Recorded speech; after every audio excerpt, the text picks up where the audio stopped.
It's round 15 of the season. Welcome to our final weekend of season 11, 2025. Well, God Save the King can celebrate down there as well as we get set and ready to go for what is going to be a fantastic weekend. Hello, everybody. Welcome to the London EPrix. Alongside me in the commentary box is Jess Ball and Ed Hunter, as Omi's going to be hanging around the pit lane as well. We're all set for what is going to be a brilliant weekend and a brilliant, thrilling action as well. And Jess, what are you expecting after an interesting qualifying earlier? It's all open now, what we could see in the race. Hello everyone, it's definitely all to play for here. We saw Mitch Evans got pole position earlier on today, just about, and I think with every London EPrix I've watched, it could be anyone's game really, because there's a lot of unknowns. We don't know who's going to win because necessarily the person on pole doesn't win the race, and we've seen quite a few safety cars here as well. And the one addition of it being a double header, once again, pit boost for the first race, so it's gonna change everything. So I think if you're like starting third or fourth, I think you can still have a good chance. For my pick, I'm still gonna go with Pascal Wehrlein. Good pick. Wehrlein starts zone on the grid. Evans on pole with De Vries in second place. Ed Hunter with us as well for today's race, and I'd say, because it'll be actually back trackside tomorrow as well for London EPrix. But Ed, Lucky. Yeah, very lucky. It's all go, isn't it? What a great race we've got lined up, because the team's championship still very much heavy. Porsche 228, Nissan 205, even Penske and Jaguar still in the mix of 168, 165. All to play for. Yeah, all I'll say is that I haven't got the email yet, so until I've got that, they're not going to let me in the gates. So. But anyway, well, it's not a gate, it's more of a front door, isn't it? But yeah, it's interesting qualifying in terms of a team's championship.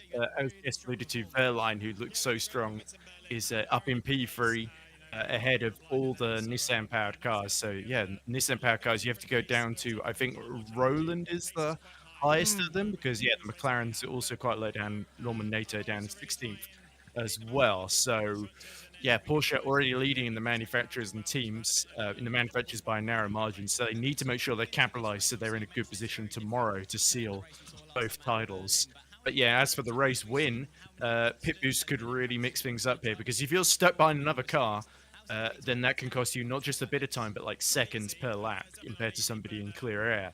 So using the pit boost early on to get out of traffic could be absolutely key here. But the problem is, if everybody does the same thing, then just everybody's pitting into each other's traffic essentially. So yeah, you're going to have to play this well. Evans at the front, though, will have a very, very straightforward job, because he's just got to make hay and also make sure he's got enough energy at the end of the race to make it to the end of the pit boost stint as well. So there might be a go point where everybody knows if they pit boost now, they can just go full throttle to the end without having to save very much. So that's going to be fascinating, and you might not see that many undercuts, but you might see one or two run the dice. It's going to be a very interesting Grand Prix as well here for London EPrix underway as well. Let's head it down then and get all the latest information.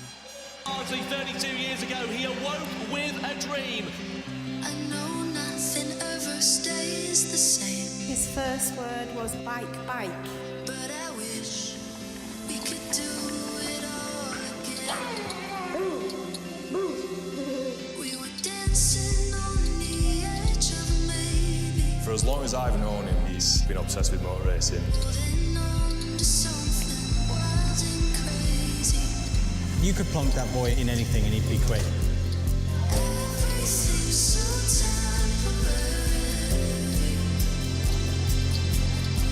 I can't pretend it doesn't scare me. As a newborn, he was very vocal. He walked at 9 months old, and then that was it. He was just 100 miles an hour. He was always really hyper, never sat still. Yeah, just full of energy. A bit of the terror in the early days, to be honest. Myself and my late husband Dave, we had motorbikes, and when Oliver first started speaking, his first word was bike, bike, bike. We got him a quad bike when he was 2.5 years old, And then he wanted to progress to a two-wheel motorcycle, and I said no. So that's when we bought the go-kart just before his 5th birthday.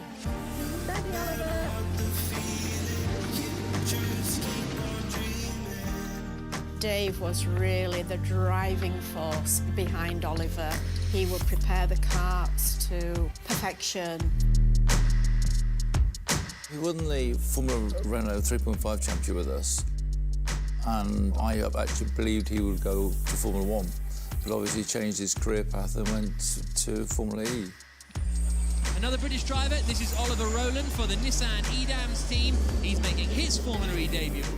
Everybody spoke very highly of Ollie. It wasn't until I raced against him in Formula E that I realised just how much potential that he had. Well, I noticed Oliver first time I came to Formula E, actually, when we were still racing as Nissan Edams. I've seen him grow up, you know. He joined, it was his first race, we were teammates. You know, he was already very, very quick. Oliver Rowland takes his first win in Formula E.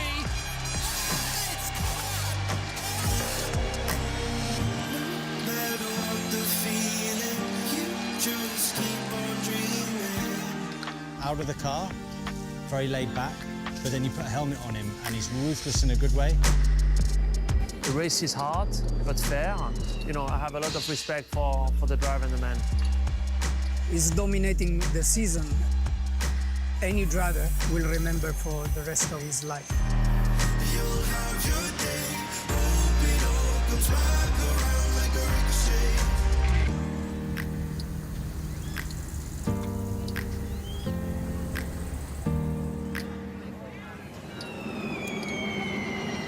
Oliver Rowland for Nissan. He comes through into the Triple Apex final corner. Oliver Rowland is the 2025 Formula E World Champion here in Berlin. What an absolutely phenomenal season.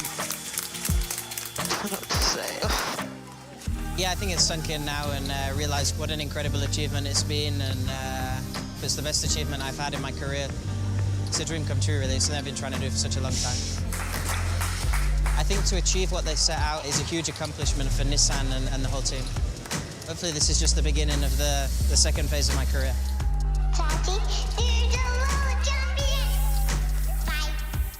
Now, it was already an emotional mess, but to get those words and hear her voice was very special and something that I'll be able to listen to for the rest of my life.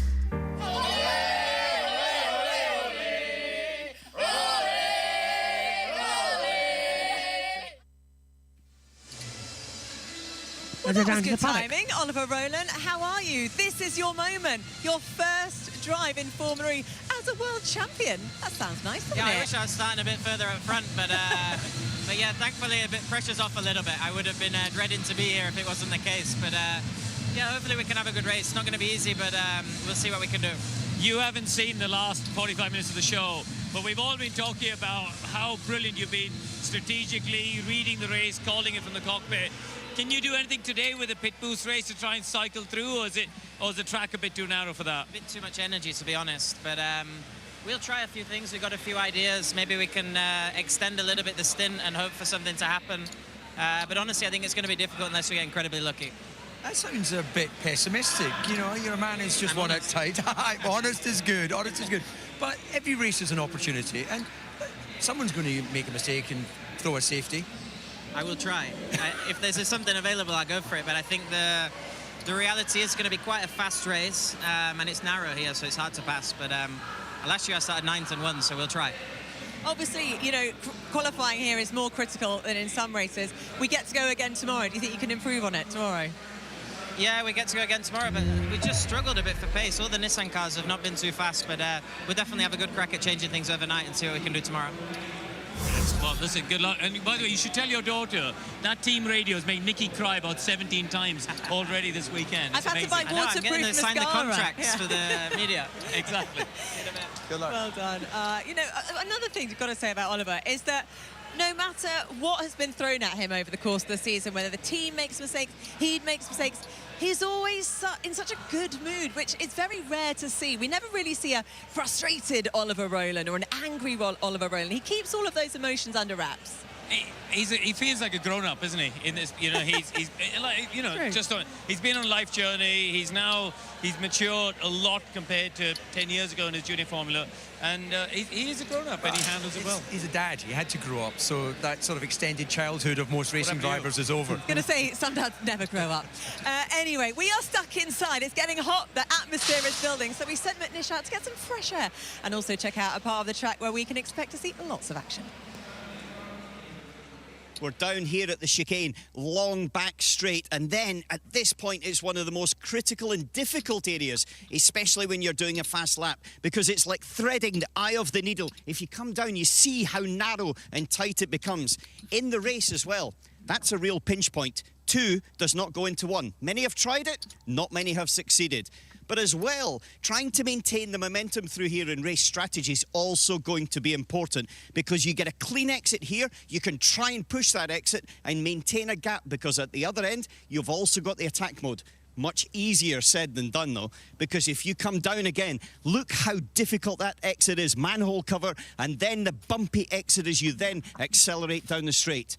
This is going to be a really important point of this race weekend. So hearing from Oliver Rowland there, you know, he doesn't seem to have any pressure on him, but he's always been so focused. He wants to bring home results, and also he wants to pay back the team for what they've done for him this year. You want to finish the season in a good way. You want to finish in a positive way. You want to be able to go into the winter knowing that your last race was a good one. It's important, isn't it, psychologically for everyone.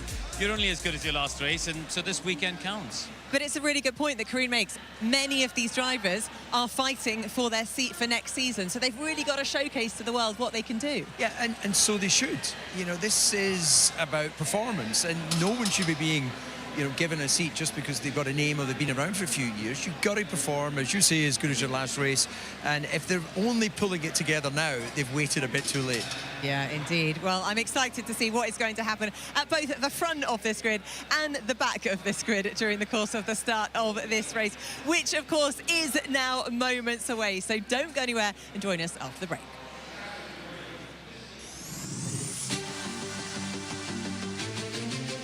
Yeah, well, there's going to be an ad break on there, but we can stay with them with the world feed graphics as well, gearing up. Let's head down to the pit lane now, as we've got Katie down there with Alexa. On this track, can you...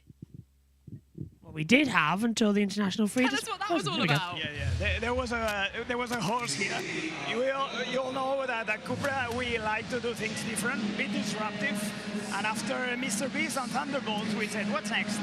So, if you Google racing definition, it goes to horse only. Aww. So most people really, you don't picture horses, you picture racing cars. So our initiative is to call to the racing community and the rest of the world, please, let's redefine racing. I like it, I like it. And then there's an initiative in redefineracing.com in where you can all vote and try to achieve it. The fans can get involved, so do that at home, help us. We're all motorsport fans. We believe that motor racing is the only form of racing. Talking of motor racing, big race coming up today, going into the season finale here. Dan's qualified all right today, hasn't he? What can you guys do from people on the group? Yeah, well, it seems already Monaco that Dan is really performing really good, so always on the duels, really we had 2 front rows, and having Dan here in this race is very important. It's very difficult to overtake, and we hope to reach the podium today. It's going to be an exciting race. Thanks, sure. Thank you so much. Thank you so much for joining us. Now, Katie, come on, let's head into the middle of the grid, because I want to take this opportunity to just show you how much of a party this race is. Okay, I know it's serious business for the teams. There's championships 2v1, but I've just seen team members dancing up and down the grid. Everybody loves it here. I feel like London is always a completely different atmosphere to any other race. I think because you have such a unique track with the space inside as well as outside, obviously it presents different racing conditions for the drivers, but also for the fans. What an experience. And now, let's talk racing. Fine, I'll be serious. The big thing we have today is, of course, the Teams and Manufacturers Championship. Whilst everything else on the grid has been going on, I've been down to the back of the grid. One team involved in that is McLaren. And Taylor Barnard's been saying about the fact that when you're down there, you can't overtake here. You're going to have to split your strategies. Him and Sam are doing completely different things. And I think that could really shake up the race today. Do you know what? I think for Nissan, when you think of the Teams Championship that they're going to be focused on this weekend, they are going to really Sorry, it's too loud. It's killed my mic. I think when you think of the racing here and the team's championship, you're going to be thinking about Nissan, and they're actually going to love the fact this is a pit boost race today. They're going to be wanting a safety car. They're going to be wanting something different to do what Van Dorn did. Do you remember when he went from the back to the front, when he was able to take that pit boost at a different time earlier in the year? And I think that's what they're going to be needing, because they know that they haven't had the pace here today. They struggled in practice, and then they struggled in qualifying. So compared to tomorrow's race, which will be more of a normal style race, I think that they're going to benefit from today and the conditions of the track today. And I think the other thing that we could see today is someone perhaps a little bit more unusual taking advantage. We've seen in previous years drivers just faltering when there's a championship at stake and the pressure's too much. Who do you think we could see making a bit of a surprise appearance? I would say Jaguar, 100%. That would be where my money's on today. I think when you look at their track record, Nick Cassidy was fighting to take 4 out of 5 poles in the last 5 races here. It's an incredible stat. You know, he put it on pole after doing no practice laps last year because he had the brake-by-wire failure in practice. I think he can just switch it on this track, and we saw that from Mitch Evans as well. So I think that my money would definitely be on Jaguar today, and we can't rule them out in the team's championship because they can definitely disrupt things in an unexpected turn for the end of their season. I'm going to steal that microphone back, Katie. It is not long now until we go racing here at the Marvel Fantastic Four London EPrix. It's a party atmosphere. There's going to be a party out on track. And I, for one, cannot wait to see who takes the first victory of the weekend.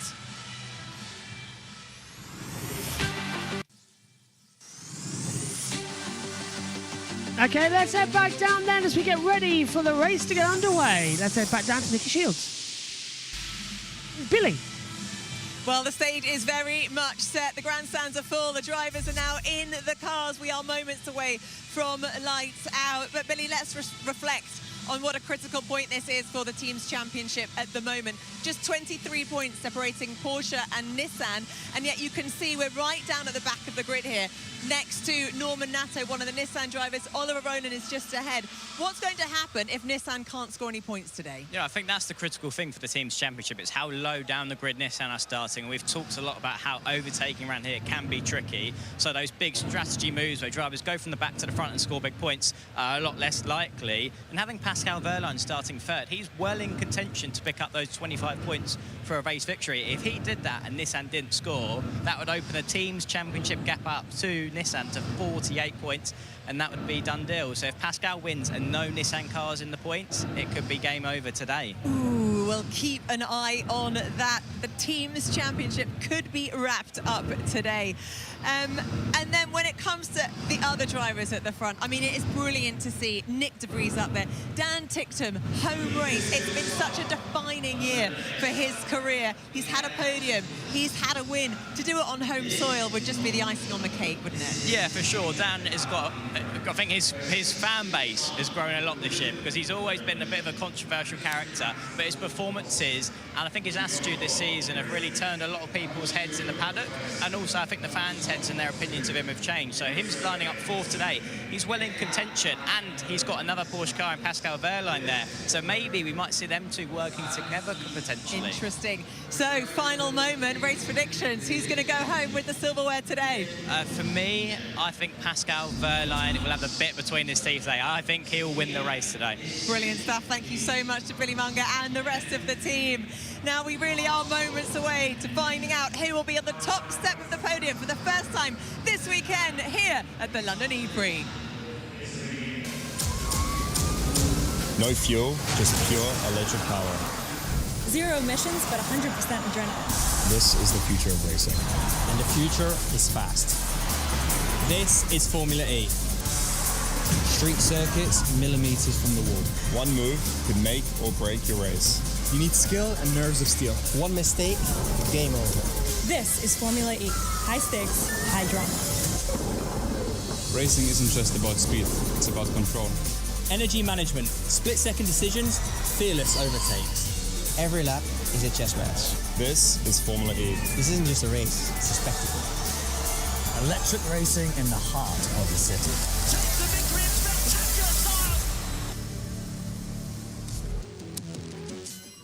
It's the London EPrix, round 15 of the 2024-25 World Championship. The 11th season of the all-electric series rounds up once more in this great capital city. of the United Kingdom. Mitch Evans on pole position for Jaguar with Nick de Vries alongside him. It's the battle outside of the Thames Valley that we are really going to be interested in. Well, this circuit is located pretty much unique. It's in the centre of the city. We're about 2 minutes away from the O2 Arena, about 20 minutes as well from where the London Eye is located. And this circuit is unique. It's both indoor and outdoor. Turn 1 and 2 is a hard overtaking spot as well, which could also have a bit of an incident zone as the barrier comes up quite close towards you. Then it opens up on the outside of turns 3 and 4 before you head underground through the car park section at 6 and 7, back out onto the opposite of the tram line, so chicane at 10, 11 and 12 and 13. Back up then in towards a hairpin down at turn 16 where the Fantastic Four attack zone is this weekend. And that's now moved indoor and closer to where last year it was outdoor. Back up then once more through 17 and 18, rise up the hill into 19 where it is an overtaking zone, but we've had a couple of red flags there for car park traffic over the last couple of seasons as well. The end of the lap with 20, up to the line, and we've got pit boost to contend with as well in race number 1. Let's take a look at how they line up on the starting grid then from back to front. Zane Maloney starts in 22nd position. Alongside him is Lucas de Grassi, the two Lola Yamaha apps at the back. 19th on the grid, that comes to Robin Frines, but Sam Byrne in 20th. Didn't know what they changed in qualifying. He's not happy about it. Sebastian Buemi is on row 9 in 18th position alongside Da Costa in 17th. Row 8 sees Norman Nato start in 16th and Jean-Éric Vergne start in 15th position. Row 7 sees Taylor Barnard start 14th and then David Beckman starts 13th. On to row 6, and it's an all-British affair. 2 world champions of Oliver Rowland starting in 12th, and Jake Dennis lines up in 11th position. Welcome you up to the commentary box now as well as we take a look inside with the top 10. Nico Muller starts as well in 10th position. Alongside him on row 5 is Eduardo Mortara, starting in P9. 4th row of the grid sees Jake Hughes. He lines up P8 in the Maserati. Alongside him is his teammate as well, with Stoffel Van Dorn starting 7th on the grid. Row 3 sees Maximilian Gunther start in P6. And alongside him is Nick Cassidy, starting his last weekend with Jaguar. He lines up 5th on the grid. Row 2 sees Dan Tinctum starting in 4th place with Pascal Verline starting in P3. What can Verline do on the run down to turn 1? He's on the outside line and should be faster off the line from what we've seen beforehand compared to that of Nick de Vries, who starts 2nd on the grid. And pole position, back to Jaguar. It's Mitch Evans on pole position as the spotlights above the drivers will narrow. Let's introduce Jess Ball and Ed Hunter. Jess, this is going to be an awesome run down to turn 1. Electric is going to be really fast around here. We got 3 teams fighting for the team championship, as you can see on the world feed, and the races are always good here. I can't wait. And Ed, this is it. 3 teams, as she says. It's all to play for, but it's all eyes on what we could see Pascal Verline do. He's the favourite coming into today. Yeah, sorry, I completely forgot about Nick Cassidy there. But yeah, the buzzword states either fantastic for obvious reasons or electric for even more obvious reasons. So if you get both of them in a sentence, well done. But anyway, yeah, Evans should in theory have this one under control, but you never really know, especially with pit boost. There's another uncertain element here. So this could be very unpredictable. It's all going to be about whoever gets that clear air and is able to make the best use of it. Norman Nato pulls forward into 16th position, 37 laps ahead of us today. We will have pit boost. A reminder that the timing screen will fail at some points as well, but it will come back to you after lap 4. They've really smoked up the tyres, and we're indoors here as well, so we're going to be held for a little bit while the extractor fans work like crazy, and then it'll be all eyes down to the lights. We've got pit boost as well. They can pit for 34 seconds, and it's mandatory as well between 60 and 40% battery charge. You get 27 kilowatts of energy to use, 76.84 kilometers in the first race, plus added laps that could be contended. If it's anywhere between 3 minutes and 15 seconds, we'll have a go. Green flag at the back, eyes to the lights then. For the 15th round, the London EPrix is under starters orders. Where's the lights? Come on. Activate. It's not Robot Wars, Josh. Lights, 2, 3, 4, 5. Lights out, we're underway in London. It's a good start from Nick de Vries, who immediately blocks off Furline. Evans leads completely into turn 1. Tictum's throwing out the inside. He's side by side with Cassidy. In we come to turn 2, and there's contact further back. But Gunther in trouble. Gunther's dropped back, and he's very slow. I think Gunther might have got lost drive, Ed, as he comes back out then into the sunshine. It's Evans from de Vries, and Maloney's in trouble as well as Gunther. So I think Maloney's out of the race. Big accident there in mid-corner, and that's Gunther's wheels definitely gone. Gunther's out of the race now completely. Go on. Yeah, they tried to go 3 wide. Oh, we've Gunther, got a car Mortara, park. And somebody else. Oh, and Bird's been hit in the rear as everybody desperately tries to make it through there at the back. Safety car's out as the medical car nearly gets hit as well. Bird's going to escape it. Oh, we're just going to get away. If Maloney can keep on going, that's why he's dropped back. Barnard, Bird, Maloney, Gunther, and Hughes all in the way there as well. Safety car is out. So the race neutralised before it even begins. And, well, that's an unfortunate side effect, Jess, of racing on a tight circuit with fast cars. It's inevitable. Yeah, it's quite narrow, that section as well, especially in the last sector. I think I remember seeing a pile-up like that in the rain in 2023, I think it was. So, not surprising to see a pile-up like that. But I think these drivers have got a lot of work to do now. In particular, it's not looking good for the two McLarens, is it? Because it's their last weekend in Formula E, and they do not want to race like that. So the safety car comes out, the field will bunch up. As I said earlier on, if we spend more than 3 minutes and 14 seconds, we'll have added laps start to tick in to the event. Evans leads from de Vries, Verline, Cassidy, Tictum, Mortara, Dennis, Van Dorn. Let's take a look though at the start, Ed.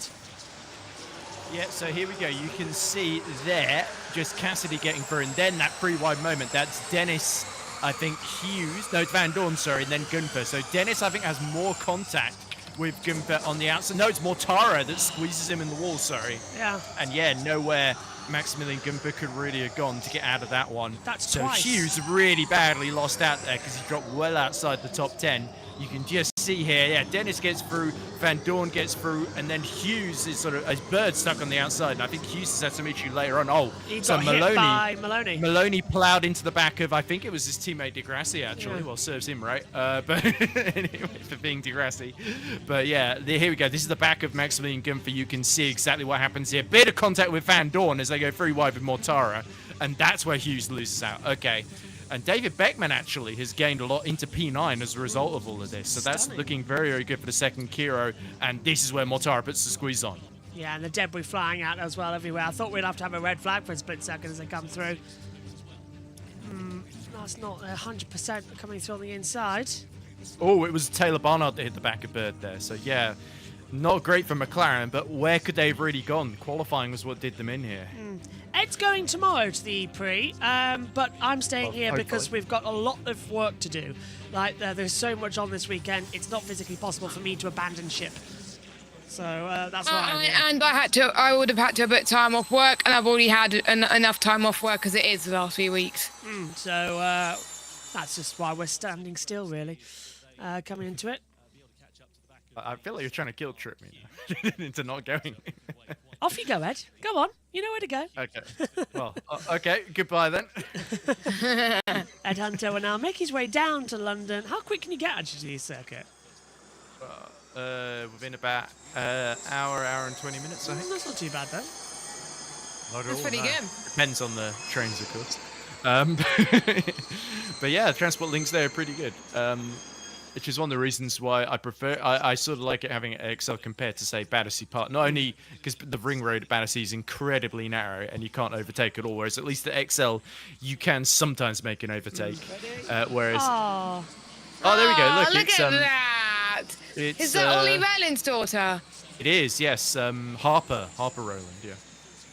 And they're actually giving her own trophy. Oh, you've got to feel like Nico Hulkenberg's daughter is getting the best deal because he got his first podium and she gets a big Lego trophy. bronze trophy. Whereas, Paul Harper-Rowland just gets a tiny little plastic cup from like the kids' gifts shop on the way here. So not very eco-friendly a Formula E there, is it? It might not be made of plastic. We don't know what it's made of. Lego would be better. When we're not assuming. Safety car in his lap. I guess because F1 have got the deal with Lego, they can't deal. It's a little bit late if instead of having Fantastic Four sponsor the race, you'd have the F1 movie sponsoring the Formula E race in London. It would feel a bit if they were sponsored a few years ago, it would have been the Lego movie. Oh, that's true. That's true. That'd been right when FE started, though. Nobody thought it had a chance in Donkey's years of surviving this long. So that would have been quite the gamble. No, I mean for Formula One. Oh, F1. Okay.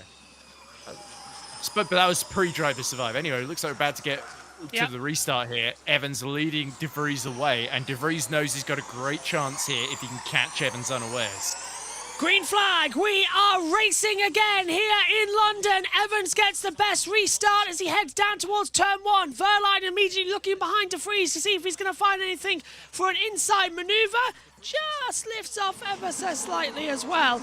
And this is now going to be the opportunity because you're constantly changing between light and darkness as they come through. But will you take attack mode or are you going to wait until after the pit boost to take both of them? It's not a circuit where we've really experienced much change. And I love XL. It's an interesting FE circuit, but watching these behemoths Formula 3s struggle to open up their power, you somehow think, is this our version of Monaco? Considering that Monaco is actually good for Formula E. Yeah, it's an interesting debate. I think the problem is, again, they want a circuit in London, but nowhere else in London is willing to close the roads, essentially. So you've sort of got to work around that, and this is sort of the best sort of compromise. But yeah, I don't think anybody's going to go into attack mode just yet because they just lose too many positions. You sort of want to get behind. You can take advantage. It looks like Jake Hughes has gone into the pits. There might be more serious problems with that Maserati. So yeah, now they've only got Van Dorn left in the race holding off Beckman. I didn't notice this, but Cassidy actually passed Ticktum at the start there. So we got 2 Jaguars in the top 5. That's very, very good news for them. They can sort of do a pincer movement on De Vries and Verline. Look at the fastest laps just starting to flow in now as well as, Hughes back in the pit lane. And suspension. Oh, now that can be repaired as well. You can get him out just to do a couple of test laps, I suppose. He's only a couple of laps down. What they were banking on if the red flag came out because they could have repaired the car and got going. He would have had to restart the back, though. That would have still been quite the job, though, for Hughes. I think Jake may as well take an early bath and come back tomorrow because I don't think he's going to get any running done today. Even if they send him out, like... He's out of the race. 30 laps into the race, he's not really going to be classified, is he? So 228 for Porsche, 205 for Nissan, 168 for Penske and Sing Stan. Porsche would have the advantage of that championship as they fly out now down the backstretch towards turn 15 and 16 is the first attack mode underneath the new extension to the XL Centre that was built during 2022-2023 where we had to redo the circuit, but it's fantastically fast now as you rise back uphill. I'm getting it in as they come through. Yeah. Just breathing it in. Yeah, I got the email, I don't know if you did, to come through. But over the line then we go. Evans from De Vries, Verline, Cassidy, the top 4. Then we get Ticktum 5, Mortara, Dennis, Van Dorn, Beckman, Verne, the top 10. Yeah, there we go then. So you can see the arm in the background for the TV camera doing a big stretch. Mr. Fantastic Star as he tries to... I don't know if I've got a puncture, mate. No grip. Yeah, I did see Taylor Bonner let Sam Bird through, so maybe there's a slow puncher on that car. Disaster for McLaren in their last weekend in Formula E, as they'll be leaving at the end of the season. So Barnard apparently is going to go to one of the Stellantis teams, but Sam Bird looks like he's going to... be renamed to Opel and Citroen. Yeah. But we don't know if it's going to be MSG or a new team, but they're certainly on a big recruitment drive, Stellantis. So it'll be interesting to see how it all plays out. Look at De Vries getting very, very close as they go over the crest towards turn 16, towards the back of Evans here. So Evans not breaking away from the pack, maybe saving a bit of energy at this early phase for later on. Over the hill then, as we come into turns 19 and 20. on board with Verline, and it just feels like we're playing the waiting game here until we get the eventual push point into the braking zone for turn 1. Yeah, they're all just saving energy, meeting their dead times. Bohemi's under investigation for safety car infraction. Copy, and Evans lapping 2 seconds off pace at the moment, 2 to 3 seconds off pace at the moment. So Evans Not sure what Bohemi's done, but he is under investigation for safety car infraction. Well, that's either he was going too fast under the safety car, or he's overtaking someone under the safety car, or he left too big of a gap to the car in front under the safety car, which would be Degrassi. I find that unlikely, so he probably tried to overtake Degrassi too soon there. What do you say, Jess? Mike's on mute. I can't hear Jess. Me neither, sorry, Jess. So, we heard something. You're back. It would help if I was unmuted. What did you say? I forgot what I just said now. I'm stupid. Jess was just talking about how great I am. And how everything I say if is it was correct. something else, that was it. Or if it could be something else that we haven't said. Yeah, that's true. It could be a fourth thing that I didn't say. A fantastic fourth thing. There we go. There's the fourth. Yes! Oh, God. So, over the line then, lap 8. Well, I don't think we'll be in the range of having an added lap. I think that safety car was just below. Yeah, it was a pretty brief one. Luckily, because he got stuck at 5-6 at the bottom, just under where the entrance is that the fans come in at, actually. That was actually pretty easy to sort of get him into the runoff and out of the way. As we see, the energy reveal party. We can see who's been saving and who hasn't. So, Evans and De Vries both on 83. Verline has just dipped into 83. Cassidy, I think, has been the most energy efficient so far of the top group here. So it's all pretty equal. Has anybody been on a super save strategies? Nobody up above 90%. Bird, though, has been using a lot more than anybody else. He's already down at nearly... yeah, 90%. 80%, sorry. Into the braking zone at turn 16. Back through the cutting. And interestingly enough, 17 and 18, the chicane, as you're back up the hill. Are we going to see anybody think for a little bit of an opportunistic move without having to use too much? Yeah, Van Dorn gets ahead of John-Eric Verne as well. So there's the I first think that was scope point. passing Beckman. Again. So we're playing the long game here, playing long game, focus on efficiency now, doing a good job. So long okay. That's why Verline's not pushing either, just waiting to play.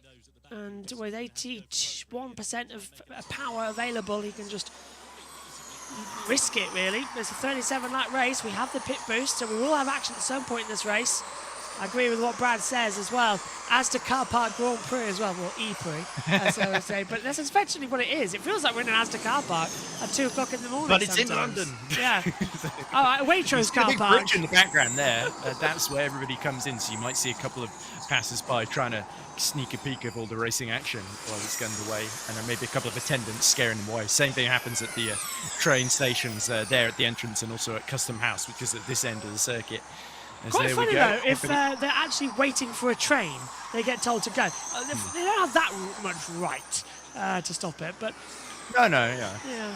The direct train, actually, that's being built from Grimsby to London would bring me parallel to this circuit, which would mean that I actually get to get off the train, and it will run morning and night. So I could literally just pop there and do back in a day, sleep at home. I remember Sunday last year, I actually took the same train back, and I saw Kieran Chandler hop in at the same time as well, which is quite surreal. I think he was in a different carriage to me, but yeah, it's nice. I guess Kieran lives somewhere else in London, so it's not a big journey for him. He doesn't have to go the hour, 22 minutes that I do, but I never think mind. it's Shepherd's Bush he's in. All right. Okay. Well, it's still not as long as my journey, but I was peeking through the curtains. Anyway. 3 turns ahead there for Evans onto Freeze now. Cameron's actually in the comment box this weekend. You might see him tomorrow.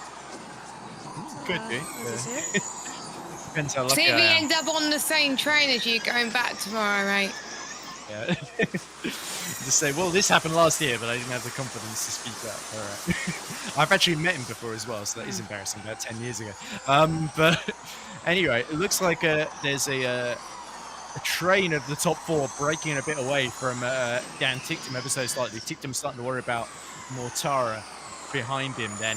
So, yeah, Evans wants to slow the pack up, but if he does it too much, it could create an opportunity for De Vries, so he has to judge as well here.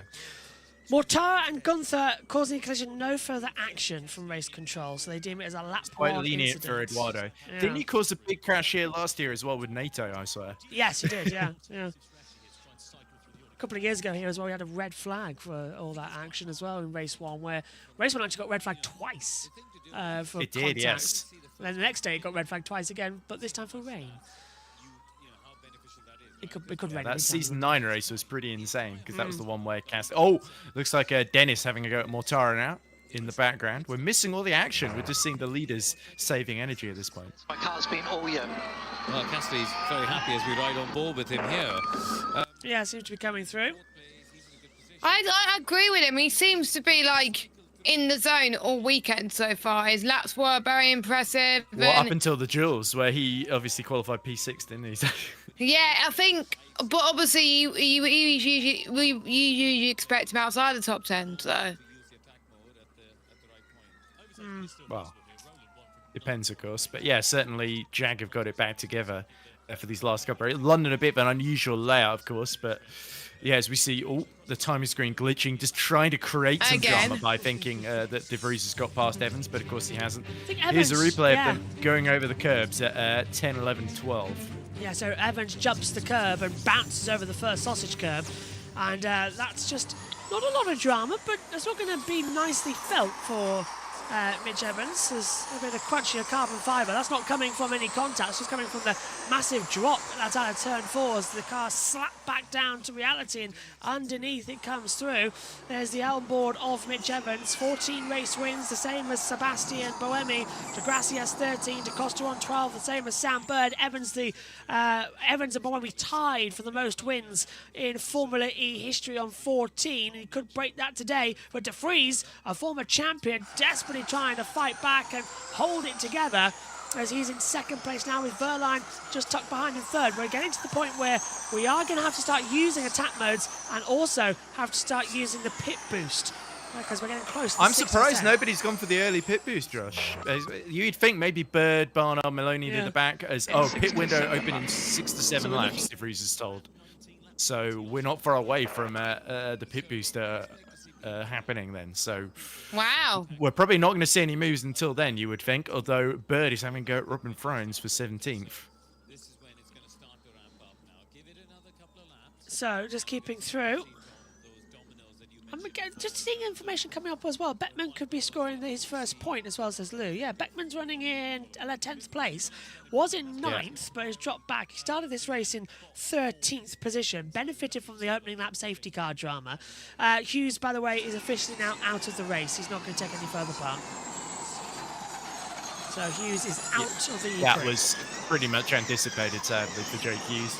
So very, very short London EPrix for him, and he needed a good result here for his career, so let's hope Sunday treats him a little better. At least that's to do more of the race distance.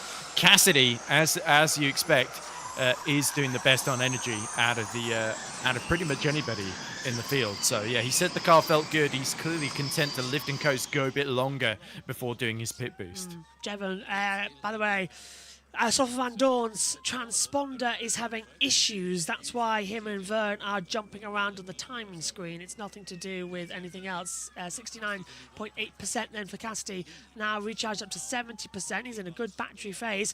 Between 60 and 40, you must come into the pit lane for your recharge. And it's an extra 10 kilowatts of power that gets put in as well. The four-wheel drive section that you had on the restarts as well, also activated when you go into attack mode. You know what would have made this phase of the race at least a bit more interesting is if pit boost was available but it wasn't mandatory. So you'd have some people staying out long knowing, well, I've got the track position, they can't get through, but then they'd have very low energy at the end. That would have been a really, really interesting sort of chase that would have created with the people gambling. So how much battery would they put in pit boost then? Yeah. Well, I guess it would be. It's like 10%, isn't it? It is. Yeah. You get an extra 3.85 kilowatts of power put into the pit boost. You can use 27 kilowatts of energy in this race alone. And your recharge coming through as well will be at 34 seconds mandatory pit stop. So you get an extra 10% of battery power added back, but of course it changes calculation per race on distance of lap. Yeah, that's the problem with this phase of the race. Is sort of it's kind of them coasting around saving energy and waiting for the go point when they all do the pit boost. So this is sort of it's sort of the reverse of the peloton style, isn't it? Oh. Where instead of constantly changing positions, What's they'll happened just there? hold in station. No one. Taylor Barnard's been given a 5-second time penalty for a safety car infraction. I can only assume Buemi's going to have the same thing. Yeah, might have been makes for sense. when he extricated himself from the back of Bird as well. Just hitting right up the bumper. Bird is now eligible for pit boost. So he has dropped below 60%. Slow down. No, we are still happy on pace. So Evans asked, should I slow down? No, we're still... and Bird's coming in. Bird is coming into the pit lane for pit boost now. So Maloney's also now eligible for that. He too has dropped below 60%. So the pit boost is available. If it's been taken, your timing tower will change to green. You can see that on your monitors here. Yeah, it makes sense because they're just at the back of the field being held up by all the cars in front. Yeah. So it makes sense to go right now. Look at that. Like Bird is doing right now. Vern, Beckman, Muller, DaCosta, Nato, DeGrassi, 6 more drivers are now eligible for the attack mode. And here we go, for pit boost, here we go. Pit boost coming in, it's a 34-second mandatory stop for Sam Bird. Are we really going to sit here for the entire 34 seconds mandatory? Yeah, we are. Okay, that's stunning TV work. Considering we've got battles going on at the front. Can we just see the action, please? There we go. Thank you. Through the chicane. That was a bit too long. I like Jess's TV direction. One of my dear friends as well, Sophie Booth, once said, if I blink and the camera angle is still the same, it's time to change. That's a great angle. I remember every time I was going to Formula Studio, like last week, right, every time we see a light and we're on a red light, the person who's driving me counts down to it go. Ooh, we time it and to go and go green. Yeah, lots of attack modes. Beckman and We both time it to see when it goes green. Like 3, 2, 1. Diving down it. Van Dorn. That's Van Dorn and Vern. And Nato and Buemi. They're all coming down. That was good timing. So pit. Oh, moving to turn 1. Is that Roland trying to pass Beckman, I think? Or is that Beckman trying to get back around him? So pit boost coming in now as in comes the 17 of Norman Nato. He'll get attached and recharging. Sebastian Buemi also in. Van Dorn and Vern as well. I love that look from the Envision mechanic. It's like, yeah, this is great TV, isn't it? Yeah, is this what we're staying with the battles going on? As Beckman's taken 6 minutes of attack mode, so he's taken the first option. So the third option, which is 6, and then he'll have 2 later on. Maloney chose for the 4 and 4, so he'll have half and half. And Bird's taken 6 as well as he's come out. I think Maloney only had 2 minutes. Oh, so he's gone for the 2 and 6. Oh, there we go. Leaders using it, De Vries and Verline. They've taken the 4 and 4 option to come through as well. So De Vries and Verline matched on energy. Cassidy now makes it a Jaguar 1-2. I wonder when they are going to come into the pit lane for their recharge of pit boost. Surely it's got to be in the next 2 laps. Well, one of them's dived in now, and that's Cassidy. So Cassidy dives into the pit lane. So does Tickton. I don't know if Jake Dennis did. Yes, he did. Dennis has. Yes, DaCosta too. and DaCosta. So they're all in now. Roland moves up into 6th position for 9th as the field reorganises itself once again. Well, Roland on my computer says 6th, so, and De Vries has passed Evans with attack mode. De Vries has got a real charge now here. Evans, get away from the pit boost. Have it in picture in We picture. want to see the action. Because there we go. This is it, because look, Evans is a sitting duck compared to De Vries, who slips on the inside line down to the braking zone for turn 10 and 11. Nicely done there from De Vries, and now I expect Verline to do the same thing at the exit as he comes out. He'll have to curve down towards turn 15. Can he get attack mode? It's critical he gets ahead here and doesn't let Evans go into it unless he wants to go for pit boost now. He's not going for attack mode now. If I was him, I would have gone for it maybe in the next lap or 2 to take advantage of the Vries and Verline not having it in the last lap. But Verline's going to try and go for it. They squeeze, and there's a bit of contact.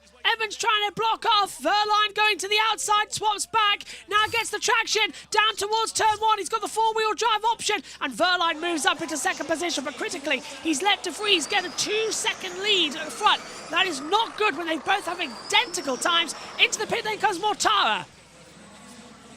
Yep, so that's why De Vries can't come in right now, because his teammate is being serviced, although De Vries, you would think, would have got first call. So it's interesting De Vries and Mortar are using attack mode now, when Evans is going to have 2 left over, you would think, later in the race, once he's done his pit boost here.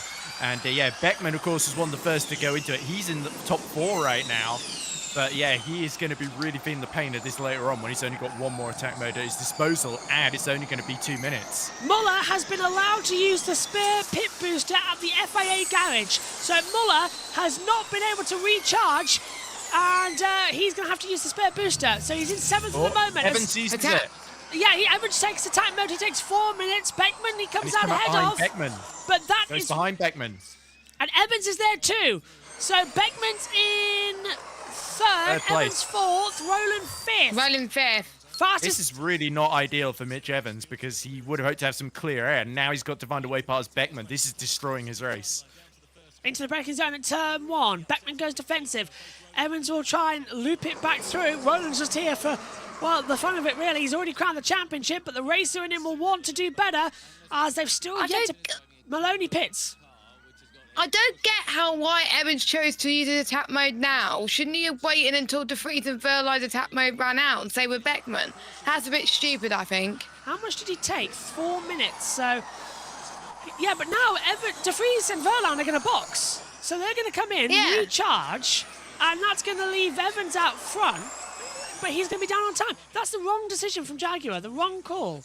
Cassidy, that was the It wouldn't be the first time that's happened here for Jaguar at London, though. As we see, Nick Cassidy now is leading those who have pit. I think Maloney is just exiting the pits now, so he's going to filter in roughly where he was near the back of the pack. But yeah, Cassidy's going to get a huge undercut because he's got clear air. Him and Van Dorn, they're all going to be pushing to make sure that when the top 9 pit, they're the ones that come out ahead, essentially. Is anybody coming in? I think I saw Degrassi making a move on Frines for 6th there. But yeah, looks like, there we go, is that Evans having a go at Beckman. The problem is Beckman has still got another 50 seconds of attack mode. So Evans has just wasted the last minute of his attack mode stuck behind since going in. So this is really playing into hands of De Vries and Verlaine here. And now De Vries and Verlaine have the opportunity to come in, get a pit stop. They are 5 seconds ahead of Beckman. So this is brilliant. And Cassidy... Yeah, what's the gap to Cassidy? That's crucial here. That's what we like to know.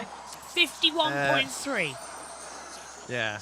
So I think Cassidy would still be just behind when De Vries and Verlaine pit, but it will be quite close here. Yeah. By the way, Cassidy's holding up Van Dorn, Bird, Vern, Ticton, Mortar, Dennis, Nathan, DaCosta, who are all on attack mode. Cassidy is yet to take it. A stunning bit of defensive driving, which now means that Cassidy is the leader in the pit boost, but also has the most of the A, energy, and B, attack mode to use late in the race. He could win. But Cassidy has also been lapping faster than Beckman and Evans consequentially as well. So he is looking good to come out in 3rd here. So agreed. They've passed the pit lane again as De Vries and Verlaine. And De Vries has just taken his last attack mode. De Vries now has taken 4 minutes. So this is going to be a late pit boost then. Oh, look at this. Swerving around as I don't know why. Bird was the first to go into pit boost. He has really launched up the order as a result, and now he is trying to use the last embers of attack mode to pass Stoffel Van Dorn here. You can tell Tictum has also lost out big time because he's been jumped by not only Van Dorn, but Bird and Bird and Vern as well. Yeah, and I can see why. Sorry, Josh. Yeah, Van Dorn's out of attack mode, so Bird's now going to be out of it too, but so's Vern. So Tictum now becomes the next on the list to try and close up, and he's trying to fight hard now as well. But Vern is defending. Vern's defending every opportunity as he comes into the pit stop, out of the last corner, throttle down again, pulls to the inside. It's breezing through now, surely. Yeah, Tictum goes through. Oh, it's on the outside. Around no, the he's not got it. outside. Yeah, that was very smart defending from Vern. He knew the inside was going to be the shorter line into turn 1. And if he can just keep Ticton behind, then he's got a good chance of getting decent points here. DS Penske still trying to keep their faint hopes with just 1 car left in the race alive in that team's championship. Beckman pits, but hang on a minute. Hang on a minute. We're going to have penalties here galore. Because you have to... Because are you meant to be taking your pit boost at a certain time? Yes, you are meant to be pitting between 60 and 40% of energy. De Vries, Verlaine, Evans, Roland, Degrassi, Muller, they all haven't done it. You're wrong. If you're on the edge, Depends, we don't know what the rule was for this particular race, though. I'm telling Maybe you, they changed that limit. It's on my piece of paper. It's the same rule. You must pit between 60 and 40% of energy. Anything other than that is against the rules. So we've got De Vries, Verline, Evans, Rowland, De Grassi, Muller, Barnard, Freins, all under investigation. Have to be. Beckman's pitted now with 41 to go as we get on board with Tictum, moving around the outside line as Jean-Eric Vernon still defending on the inside line. So I reckon the top 8 who have yet to stop in this event are going to get very heavy penalties. So Cassie, your net race leader. Well, yeah. They've also put themselves in a position where they're all going to be undercut now. They've got to hope for a safety car or some sort of full course yellow. They'll get disqualified anyway, so what's the point? Forget that. They've breached the rules. They've breached the rules. Yeah. This is a penalty. Yeah, well, that's going to be controversial if so. Or Tictum's got a great run on the back of Vern here, but nowhere to go. Vern defending beautifully. You can see the top of the Cupra Cura's nose has been tipped up because he's been pushing Vern along here. De Grassi and Muller into the pit lane, but why haven't the top realised that they need to pit between the energy boosts? You can't just willy-nilly it. Oh, no! That was John. No, not John. It was Vern being tapped by Tictum because Tictum is getting a bit frustrated with nowhere to go, basically. Yeah. I don't get it why people have not pitted. Surely the teams may not have told them about the energy. That's probably why. It's the team's fault. Into the pits comes De Vries, Verline, Evans, Rowland, and Barnard. So they've nearly put a whole lap on the field here, as they will dive in, but this is all the wrong call. They have now done it wrong. In. Robin Freins will take the lead of the event, but I can't believe that this is going to be allowed. It's between 60 and 40% of energy. You must come into the pit lane. They've done it with 30. They've read it. It's wrong. It's all wrong. Yeah, they've got 10% less than what's on your sheet, Josh. And so unless there was a surely specific rule for this event that we don't know about. And surely they'll be... They can't run the rest of the race, right? Well, yeah, they will be able to. They might get black flagged at the end of it, yes. Yeah. They probably wouldn't disqualify them mid-race. So Cassidy, who now has a 4-second lead over Van Dorn, is your leader of the race. Because he pitted at the right time. And Cassidy's still got 2 attack modes left, by the way. So Cassidy... I'm calling it. Cassidy's going to win this race. Yeah, as he'll come out of the pit lane, Cassidy's about to breeze through. This is going to be a domination and a half. Robin Freins is still yet to stop, by the way. He too's going to be under investigation. There's De Vries. Where does he filter back out? He's way behind. No, he's way behind. Cassidy's way ahead. Cassidy's ahead massively, according to my timing monitor. Oh, getting a bit hectic here. Is that... Oh, Oliver Rowland up the inside of Mortara there as he tries desperately to get into 10th position here. We also got a radio message from Tictum. He says, great, that was good. What a waste of time. That's the end of that. Ha ha. That's Dan reacting to running out of attack mode after tapping the back of John O'Vern. So De Vries leads Cassidy by 2 seconds. I think. Yes, there we are. And then we have Verline So the timings being timings. Yeah, they've got to adjust after the pit boost. But I can't believe that we're not going to have the investigations coming through, because you can't just change the rules mid-session. It's between 60 and 40%. I don't think they would change mid-session. We'll have to see what... Was there specific event notes for London, Let me go on to the media centre and see if they changed it, because I don't... It would have been communicated on socials, but I will check the media centre right now.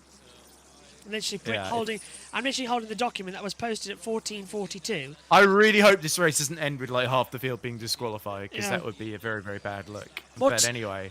Red car. Mortara's been given a red car. Black flag with orange disc, red car. So his power's going. So Mortara's been told to come in. Yeah, Mortara's been told to come in. That's very costly, because he was just in the points as well. Yeah. So that's Mortara being told to come into the pit lane. You are out of the race because the car's gone red, and that stops him having to stop on the circuit, because if he does stop on the circuit, we'd have to have a red flag procedure. So it's a red car. So Mortara into the pits running from P9. Well, good thing they got all the pit boosts out of the way, because Freins has just done his. So, yeah, nobody else coming in. Buemi has been given a time penalty, by the way. So a further time penalty now as we see Cassidy take his first of attack mode. 4 minutes and 4 minutes. Well, he may as well. He's got half and half. It doesn't affect him in any way, shape or form. This could be a fantastic 4 minutes. Oh, not that again. That could be the advertisement. DaCosta's taken it too, 4 minutes on the board, and now he'll run out of it to come in. And De Vries has got no attack mode left either. Oh, does that spell Dr. Doom for Nick De Vries? Oh, cancelled. Cancelled.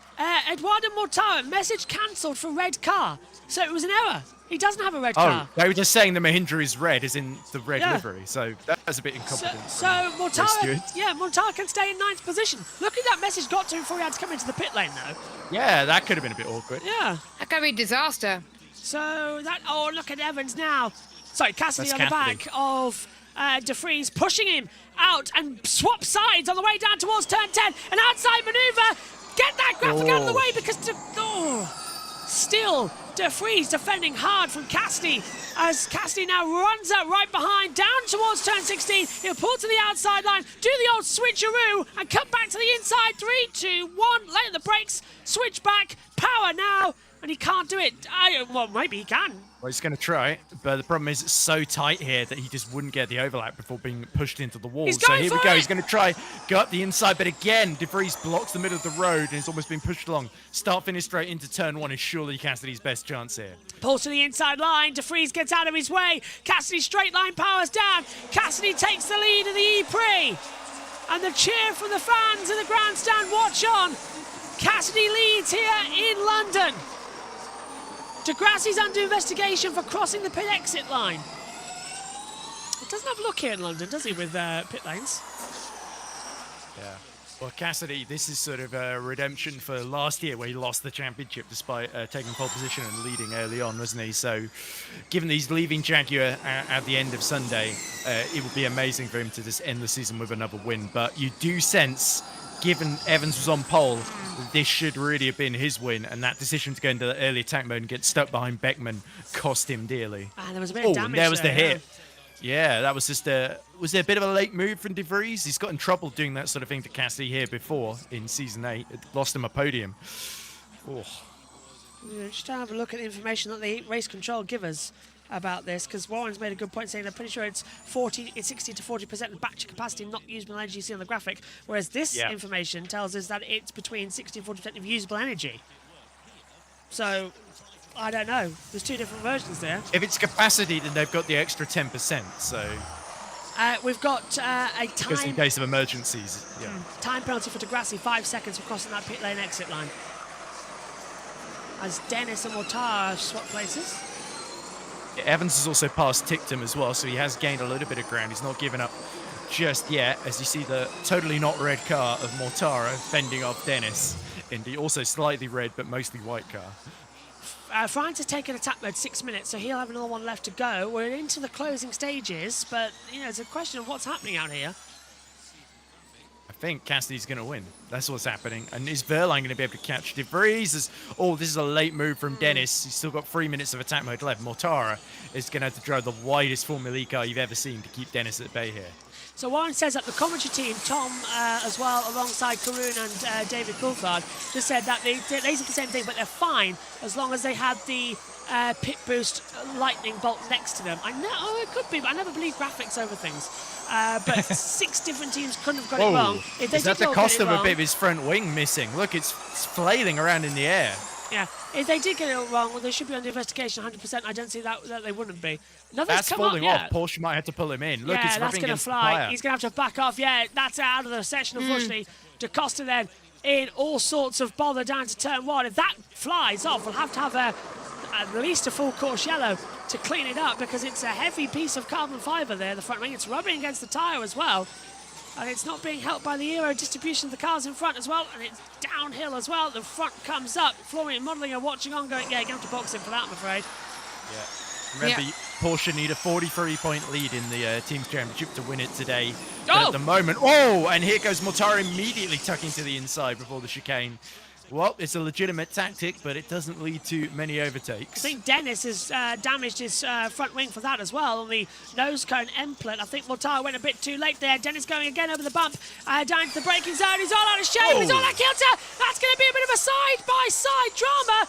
And that's a great move from Dennis. Brilliant from Dennis to get back through there. Mortara's not going to be happy with that one, as that front wing still causing problems. Down to the chicane then. Dive bombing on the inside line. Contact! Oh, he spun Evans. Evans spins around with a 360. Tictum side by side with Dennis. And that is Evans. His day going from bad to worse. 360'd around, and now that front wing still going off crazily as we see the Nissan making contact down into the braking zone. Nato on the side there as well, shaking out, trying to go with Muller. Muller's back ahead. Nato's trying to go round the outside again. Yeah, you can tell Roland especially now being really badly held up by DaCosta with that wing that's holding on by less than a thread. I think a few millimeters of carbon fiber holding that thing together. Yeah. But yeah, Van Dorn and Bird have still got another attack mode to go, as does Verline. So I don't think Verline is out of the fight for second just yet. But And I they think have to use Cassidy it. is running away with this one.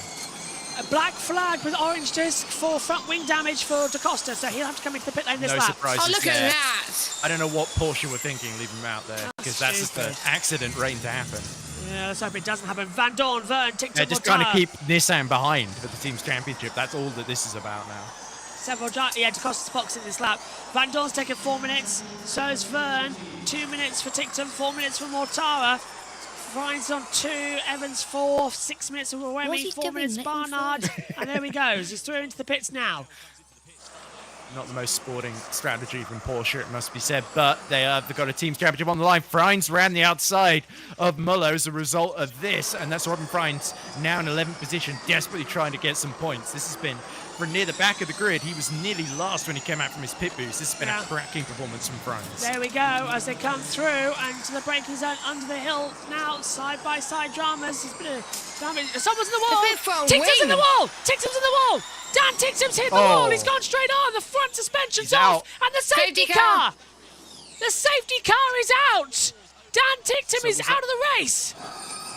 Well, this that must have been a collision with either Bird or Evans, Bird or Mortara there. I think Mortara in attack mode may have tapped him up the inside. Well, there. hang on. Roland's gone down.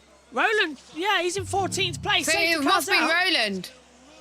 Well, he's got suspension damage, but he's gone straight onto the wall. So how's that? He must have gone for a move on the inside. Someone's turned around and knocked off the front suspension. Let's take a look at it on a replay.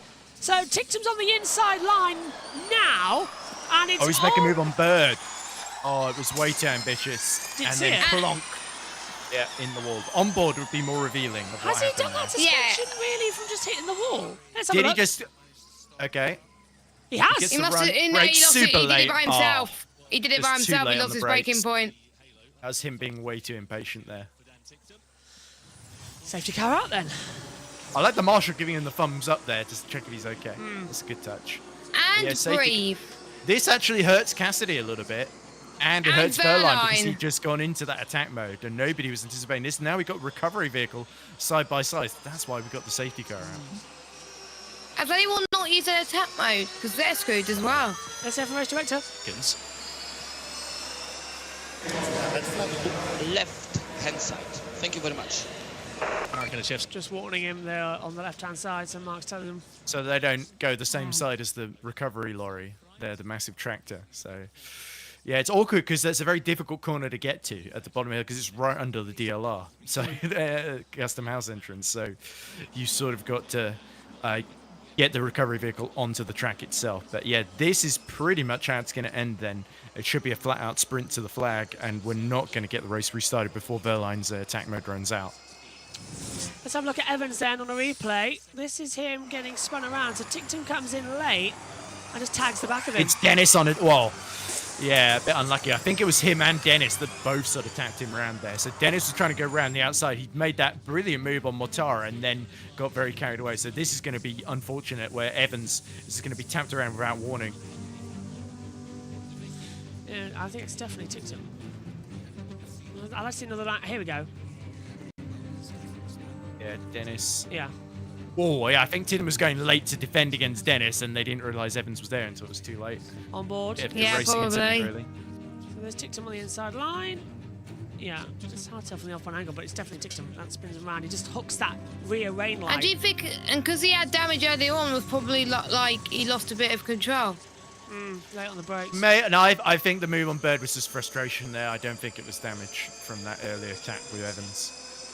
The old Dick Tantrum. That's a bit harsh. He's been doing well this season. Yeah, it still doesn't make it up for a move like that. You can't go up to a murderer and go, oh, he was a really nice guy until he shot this woman. But he didn't kill anyone. There's a big difference. He just wiped out Evans' race. Hey, you want to talk about murderers? Let's talk about PIF. No. There you go. No. Yeah, I thought that shut you up. Yeah, we can't talk about the Middle East at all, can we? Because it's too important, too real. Anyway, Fantastic Four, ladies and gentlemen. What's going on here? Coming into the pit lane. What's going on? They're not going in the pits. I think they're all just been bunched up at the final corner. So Beckman sort of was trying to make sure he didn't hit the back of Roland. Yeah, Roland also losing out big time with all the massive kerfuffle at the end there. Wait, there's still like 1, 2, 3, 4 people to exit attack mode. Yeah, it's going to be a... They're going to hope this safety car comes in soon, otherwise they're in trouble. Degrassi especially. Oh, he's been... Didn't Degrassi get a podium like as a result 6 minutes. Of it? Yeah, this is sort of Miami, similar to Miami situation we're seeing here, what we saw at Homestead. Everyone else should be fine because they got 2 minutes, but Degrassi, Yeah, he's going to hope that at the back he can sort of slow down enough to not get disqualified. Well, he's only going to finish 16th anyway, so it really doesn't matter for him. Nope. So, Cassidy from De Vries, Verline, Van Dorn, Dennis, Verne, Mortara, Bird, Frines, Nato, your top 10, Muller, Evans, Boemi, Roland. Then we get Beckman, Degrassi, Barnard and DaCosta running in 18th place. Out of the race is Ticktum, Maloney, Hughes and Gunther. And they've had to really crane that car down at least half a straightaway to get behind a safer barrier there. It's due to the nature. Well, they have to have more laps. Well, we'll have at least 2, maybe 3. Well, if it's too late in the race, they can't. If it's within the last 10 laps, isn't it? That's the rule ever since Valencia 21. Safety car in this lap, so there we go. See. Looked like recovery vehicle was just out of danger, so well timed by race control. So we should have about 3 or 4 laps remaining then, given we did have the safety car earlier.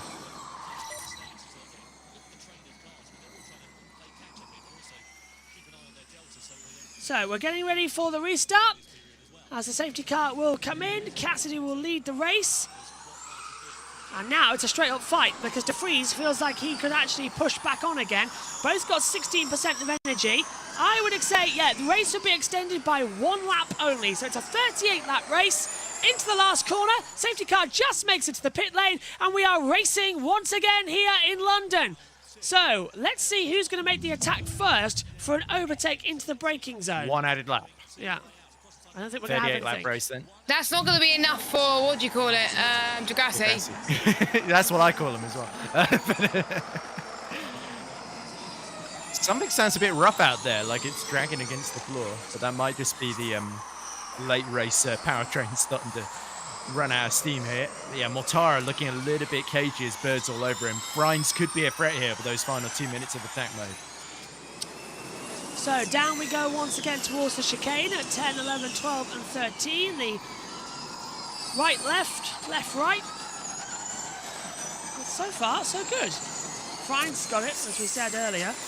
Could he play a late charge to maybe get up into about 5th position? He's going to have to battle with Norman Nato quite quickly because Nato's coming back on him. I think we're going to have that attack mode now for Frines. Yes, he is. He takes it. And his final one gets activated just 2 more minutes, which is pretty much all he needs. Boemi and Roland and Beckman take it, but Degrassi's got 6 minutes. I don't think Degrassi's got enough time left to use all that in the race, so Degrassi might be facing a penalty.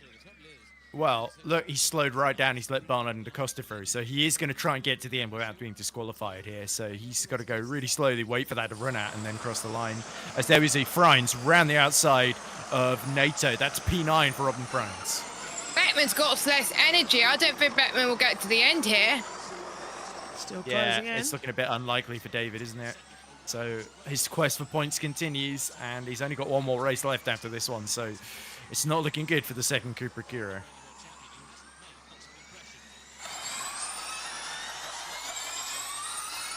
So, still we're going. Oh, here we go. Evans trying to defend from Frines. Is it? Or is that Bird? Sorry. A little bit of a snap. No. Yeah. I'm getting a bit confused here with all the light shining off these cars then. Muller's going for... Muller's got a run here on Norman Nato as well, to side-by-side team further back as well. Where is he in the braking zone? I can't see where they've ended up. That was Boemi, sorry. I was getting Boemi and De France mixed up. So yeah, Boemi passed Evans with his own. Whoa! Miller in the wall. Nico Miller. Muller's in the to wall. reverse out though. Should be able to get going again as Evans defends against the inside line. Got a yellow flag, that's turned into green.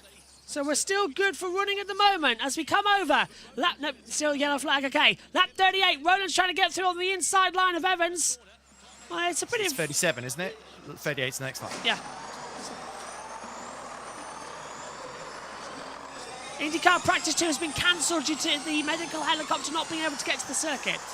So, Omi, I'm so sorry I made you wait there for 45 minutes. I'm so sorry, but thank you, you're a trooper as well. Get on with the rest of your day.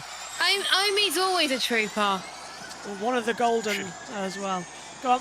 You shouldn't list him in the army. In the JB Motorsport army. But yeah, there we go. So who's doing badly on energy? Dennis on 4% here. So he's made a lot of moves. He's got to make sure he doesn't let Jeb through on these final couple of laps. 6% of energy left for Cassidy. I think we should be all golden at the moment as we come in to start the last lap. This has been beautiful. What a fairy tale end for Cassidy here with the Jaguar team. He's on the last lap now and he's on course to win in what has been a very, very bad season for him. This is going to be a little bit of a sweet end to a difficult year with victory in London as he gets to move on the inside line, finally on the braking zone. And Nato finally gets ahead there of Sam Bird of a 9th position. Yeah, Bird has done well to get himself in the mix for the final couple of points, though, to be fair. After that early pit boost, he's been in the wars today after qualifying really badly. So good drive from Sam Bird in what might be one of his final appearances. Certainly McLaren's final appearances. Good to see them nab a point, given that they are helping me. They're apparently the hospitality ticket I got from them is the one I'm going to be using tomorrow. But there we go. Cassidy then is going to take his 3rd win of the season, and well-deserved too. I think he played the strategy beautifully, and De Vries is going to miss out due to using that attack mode early on. This is going to be a little bit of an icing then as he leaves Jaguar at the end of the year. Into the last 2 corners, Nick Cassidy back to domination here in London. Out of the last corner, the checkered flag falls. Cassidy wins race 1 in London. De Vries in 2nd. Verline takes 3rd. Van Dorn, Dennis ahead of Vern. Bird's dropped back. Bird has dropped back massively in that one. Buemi with the time penalty will drop back, so will Degrassi. But Bird... puts Evans in the final points. Bird's in the pit lane. Bird's in the pit lane. Muller and Buemi under investigation as well for causing a collision. Degrassi disqualified, I think. Yeah, he crossed the line with 1 minute 55 left to go, didn't he? Yep, so that's Degrassi out. He did try and slow down, to be fair, but he was in between a rock and a hard place. So this is sort of exactly what he took advantage of in Miami to finish P2. This time, he's the one on the receiving end with that late safety car. So it is always a gamble leaving it that long. Karma. But it didn't work out for him this time. Well, karma for being Lucas Degrassi, which in itself should be a disqualifiable offence. Let's hear from Nick Cassidy. So happy that I could show that. Thank you very much to the team. The job they did was phenomenal. Home race for the team, of course, and 3 wins in a row for Jaguar. This is great for the team championship. Not much celebrating tonight, I guess, with another race tomorrow. Yeah, that's a political answer, right? You can have one. You can have a quick drink. No, I'm just super proud of our guys. Pumped to go again tomorrow and try again, but damn, well. Congratulations, enjoy it. Cheers. Huge well done to Nick Cassidy. He will be over the moon. He is over the moon with that, as we heard on the team radio. 3 wins in a row in Formula E. Jaguar becoming the 5th team in the history of the championship to do that. What a commanding, controlled race from the Kiwi. He loves situations like this where his back's up against the wall, and he really did deliver here in London. Mate, that's a checker flag. That's P2. Fantastic job, mate. Really well done. P2 for Nick De Vries here in London as well. Great job from the Dutchman on his return after missing Berlin a fortnight ago.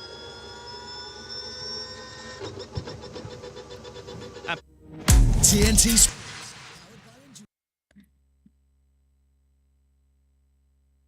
and do enough to become the team's champions here this afternoon, but that gives them a healthier advantage than they would have had otherwise going into the final race of the season tomorrow.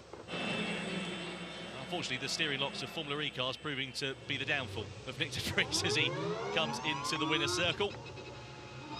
Great drive from the Dutchman. He'll be delighted with that. I spoke to the team prior to the start of this race and said, you know, is the victory the plan for this? They said, well, do you know what? We want the top 5 of the team's championship. 10 points a weekend was our goal at the start of the year. That's moved on a little bit since then.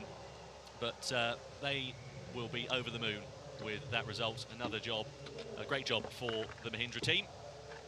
Mr. Vries will jump out of the car. Verline is, of course, in third. Jake Dennis also in P5. That's good for Porsche in the Manufacturers' Championship, the second of the titles to be decided this weekend. Considering Dennis was 11th on the grid, a very welcome result indeed. But what a drive from Nick Cassidy. These races where you've got to be thinking on your feet and deciding so quickly, he's just able to read them so well. And, well, the proof is in the pudding here, isn't it, really? Yeah, but he also used the opportunity as well. You know, he got that point where he got cycled through to the front, had free air, pushed like crazy, because he was, as you were saying, he had a really good car underneath, then made use of that gap and created that opportunity for himself. But the team allowed him to do that with the strategy. And I think, you know, it'll be slightly bittersweet for Jaguar, because I think the Mitch Evans side of the pit garage will feel a bit of pain from today, having started up at the front. Yeah, Evans 1 point on the board, P10 for him at the checkered flag. So not the result that he would have been hoping for. Nick Cassidy, though, is a winner for the third time this season in Formula E. It was a torrid start to season 11 for the Kiwi. Let's be honest, it wasn't really until Shanghai where his season got going well and truly. And, well, ever since then, he has bounced back with spectacular style. A victory in the wet conditions in Shanghai. We wondered, was it a false dawn? Was it going to set the scene? And, well, it certainly has done. We've gone to Berlin. Jaguar taking 2 victories in 2 races. Jag are most certainly back. No doubt about that. And as Corinne said, a bit of a bittersweet one for them. Pascal Verline does take the fastest lap, so that's an extra point to the good of that team in the team's championship as well. So good news there for the outgoing world champion. Yeah, I mean, Cassidy had scored 1 point, hadn't he, in the first 6 rounds or something like that. It was ridiculous till he got that second place in Monaco. He had a terrible run at the start of the season. But you have to say, since that podium in Monaco, then as you mentioned, the victory in Shanghai, victory in Berlin, now again here, you know, it's sort of come together in the second half. As I was saying, this is the other half of the garage. Head shake, doesn't want to talk to Craig Wilson or any of his team there. You know, universal sign to leave me alone, really, is the helmet still on there for Mitch Evans. Time to debrief and reset and go again, hopefully, for him here tomorrow. The good news is the team, the drivers, have got good pace this weekend, so that's a crumb of comfort in a sea of chaos that has been that race for Mitch Evans. But David Coulthard down there will be chatting to our top 3 finishers in a few months' time. Looking forward to seeing what this man here, Nick de Vries, has got to say. Missed Berlin a fortnight ago. Felipe Drugovich was in his seat and got points in his debut weekend, and that was a very welcome result. What a great way to jump back into your seat and get a strong result on your return to the championship there for Nick de Vries. So let's catch up then with David Coulthard. He's catching up with our race winner, Nick Cassidy, here in London. Nick, fantastic performance out there, beautifully managed, and nice to get another victory as you come to the end of this journey with Jaguar. Yeah, it's, sorry, mate, I'll take over. It's unbelievable, man. I mean, to win here at home for Jaguar and our team, we have a lot of friends and family, partners here today. It's incredible. And, you know, I was not the happiest guy this morning, but that was for a reason. I knew we had huge potential in the car, and that race we were able to show that, which was pretty cool. Just talk us through your strategy there in terms of when you went for your deployments. You saved them up until when it really counted. You bolted on that final safety car as well. Everything seemed to just fall into place. Yeah, exactly. To be honest, it was a little bit fluid. A huge shout out to my strategy team. To be honest, I was really scared about not coming out the pits in the lead of that second group, and it was tight, but I was able to hang on there, and that's what made the race. And it meant that we could do the attacks later, which was really, really powerful. Well, congratulations on that victory. One more opportunity tomorrow. A very well-deserved job from Nick Cassidy. 3 wins in season 11 for the Kiwi. Great for them in the team's championship as well. Let's catch up though with Nick de Vries for the Mahindra team, P2 here in London. Well, Nick, welcome back to the podium. Last time was Monaco. It seems like having a weekend off really helped you. You've been on form in quali and then a well-executed race there. Yeah, I'm certainly very happy to be back and give the team a result they definitely deserved. Obviously, in Jakarta, we were on course for a great race, but for various reasons, we didn't manage to bring home a podium. So I'm very pleased to bring it on the front row and then execute in the race. So thank you very much to the entire team for giving me a great car today. You've covered it all. Congratulations on that podium. Thank you. Nick de Vries, P2 for the Dutchman. Great job from him. His second podium finish of 2025. As DC said there, last time he was on the podium was in Monte Carlo. Fastest lap though, and P3 for Pascal Wehrlein. Great for Porsche in the team's championship. So Pascal, the positives are that's good in the team championship. I guess I can tell by your face you feel maybe there was a missed opportunity there, but overall a podium's still a great way to open out this weekend. You hold it, I hold it, I hold it.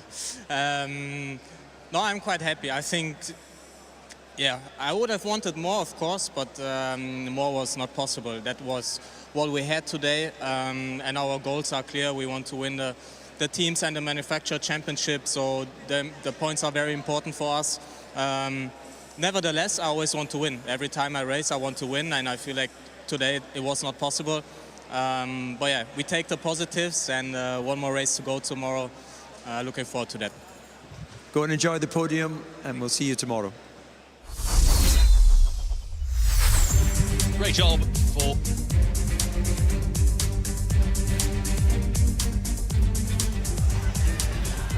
Well, what an incredible first race we have just witnessed here in London. A couple of safety cars, several DNFs as well, but obviously it is a absolutely resounding result for Jaguar and Nick Cassidy back on the top spot again.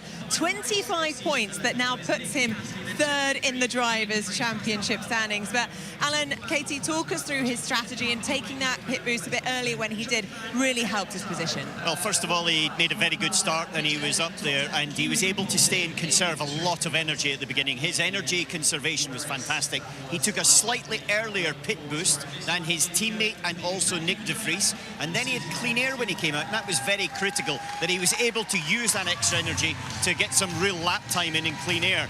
And then when things shuttled through, he was ahead of his teammate, who took it very late, had dropped back, took the attack mode, overtake Nick de Vries, and then after that it was plain sailing. He was in control of this race weekend. And he did, he massively credited the team and the car as well. I mean, how is Mitch Evans going to be feeling right now? You know, taking that late pit boost has had a huge impact on his race result. It has, and he got stuck out, obviously trying to defend behind Pascal. And it's actually really interesting. If you think back to before the race, we were saying how important qualifying would be in London. Normally it is, you know, track positions, everything hard to overtake, but pit boost can really turn things upside down. So this race this year has proven that strategy is everything, and Cassidy didn't even get into the duels today, and then he was in that situation after being the fastest in practice. So I think tomorrow will be a different kind of race, but pit boost, it just shows that anything is possible. Yeah, well, some good points in the bag for Porsche as well. It's looking very positive for the team standings, but now it is time to celebrate with our podium here at the London E-Prix.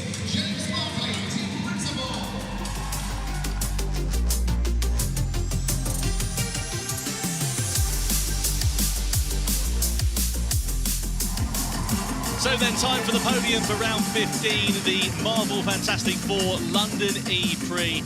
And what a way for this man to end his career at Jaguar. James Barclay on to pastures new at the conclusion of season 11. And a great start to the weekend for him to stand on the rostrum once more as the team's representative for Jaguar TCS Racing. P3 for Pascal Wehrlein. He'll be absolutely delighted with that. Fastest lap bonus as well means that Porsche now lead Nissan by 39 points with only 47 remaining tomorrow here. So that is an unassailable lead, certainly, but it gives them a great opportunity to achieve the goals that they have set this weekend. Also aided by Jake Dennis's 5th position as well. On the other side, Antonio Costa and Nico Buller, no points on the board here this afternoon. Second place, though, for Nick de Vries. Sixth time that he's led a race without taking victory this year. His second podium finish of 2025. More silverware for the Mahindra team to take home as he stands in front of the adoring crowd here in London. Jeff Dawes, the Formula E CEO, just embracing Nick there. Fred Bertrand, the team principal, just watching on. Great for Nick, great for the team. I feel like they're on the precipice of a victory at some point. This man, though, well, it was a tough start to life in season 11, but for a 5th place finish in Jeddah and 1 podium in Monaco, the results were really not going in his favour. However, ever since we went to Shanghai and he got a victory, they have been coming along like London buses. His 3rd victory of 2025 for Nick Cassidy, his 10th career win as well, and Jaguar's 21st. That's the most by a single mark in Formula E history. 2 short of the combined total of 23 set by Edams or Nissan, as they now know. And Nick Cassidy stands on the top step of the podium in front of the adoring crowd here in London. Now it is time for the national anthems. First of all, the national anthem of New Zealand for our winning driver, Nick Cassidy.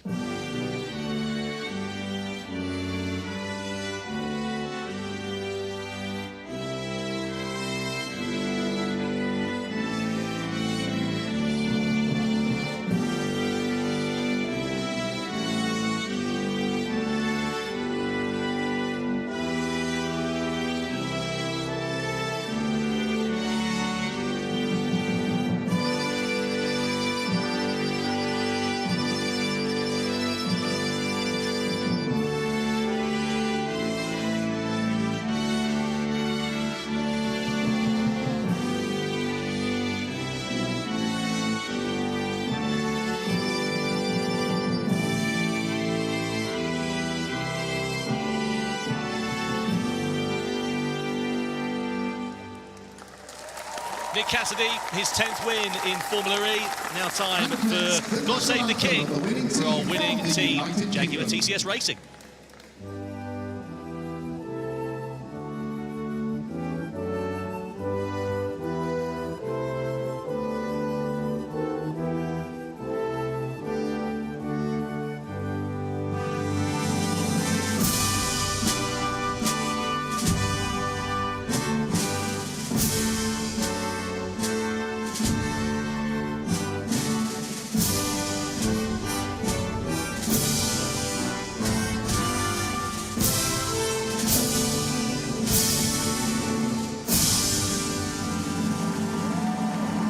National anthem that the United Kingdom plays out for Jaguar TCS Racing. The top point scorers in the last 5 race weekends, 133 points now for Jaguar. That's far more than Porsche, who scored 87 points. They're the second place team in terms of the total points scored over the last 5 races. Phenomenal, really, isn't it, how quickly it changes? Now time for the podium trophies to be presented. First of all, the team's trophy awarded to James Barkley and Jaguar. Absolutely knocked it out of the park here this weekend. Oh, they've got Liam Gallagher's tambourine down there. Apt's Oasis are playing at Wembley tonight. Al Dorman, the Deputy Mayor of London for Business, presenting the 3rd place trophy there to Pascal Wehrlein.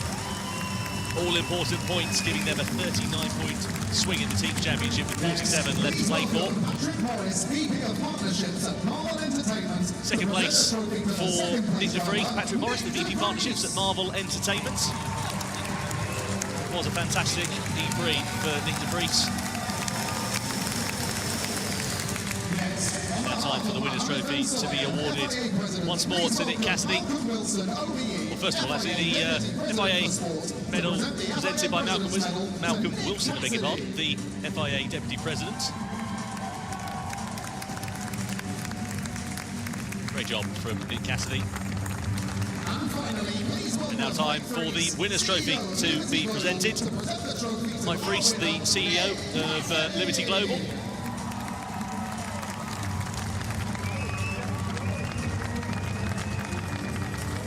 Well, what a drive for Nick Cassidy. You can guarantee Taylor Swift will be playing on the podium after this one because that was a love story. Great job from Cassidy. He'll be delighted with that as the champagne shower begins. Can't do too much though because they need those race suits tomorrow. So we'll have some spares done as well. There's the podium as well with Ed on the camera as well. Only one added lap in the end, but it was the critical one as well. Okay, I know we've been around here for quite a lot here this evening, so I'm going to let Jess and Ed go as well as we will head back down for post-race interviews and ceremonies as well and hear a bit more from the world feed. So I'll get final thoughts. Jess, starting with you, what did you make of the London pre-race one? Well, it's really, really interesting. Got a bit of chaotic towards the end, but Cassidy, I think, was the driver of the day. He played the strategy perfectly, got the pit boost right, and he absolutely nailed it. His form towards the end of the season has been absolutely fantastic. A guy that Nick de Vries couldn't get in, but, I mean, there's always a chance tomorrow. But I won't be there for qualifying, but I'll definitely be there for the race tomorrow, which I'm really, really excited for. The finale of season 10 and, of course, the final race for McLaren. Yep, absolutely. Megan and JT will be taking you through the action for qualifying as well for tomorrow's race. So that's going to be an exciting one as well.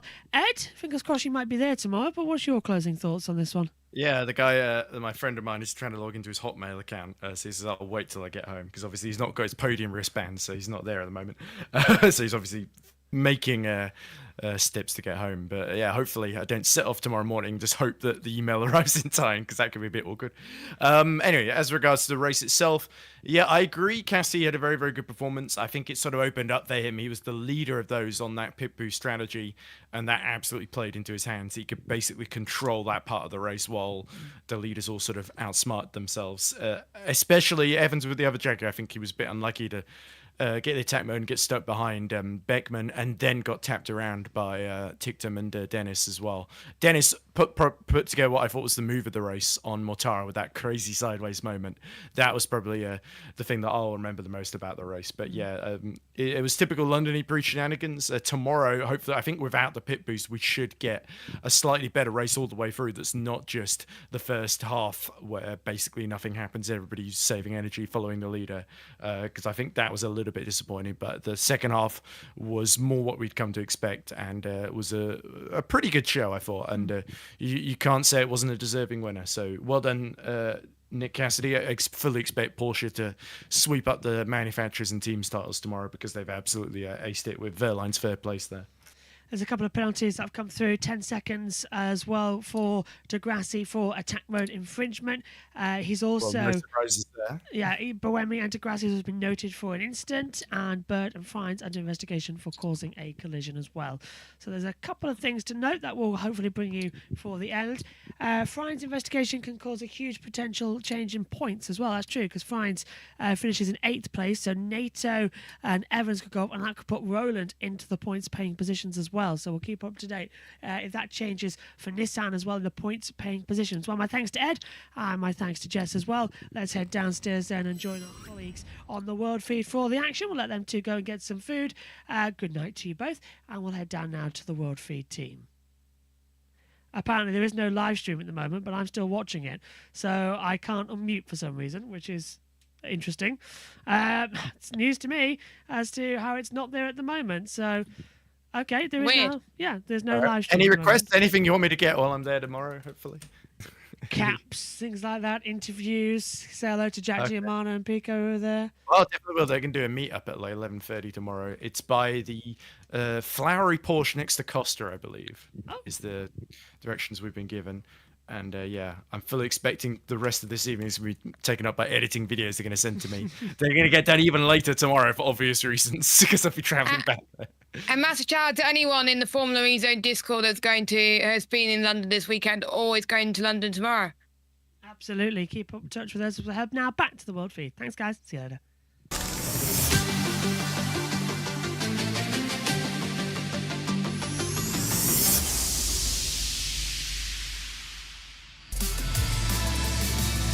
Well, an unbelievable hat-trick of race wins for Jaguar TCS Racing after what had been such a tough start in the season.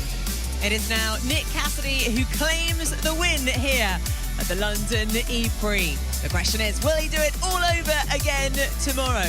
He's got 25 points in the bag and moves himself up to 3rd in the driver standings.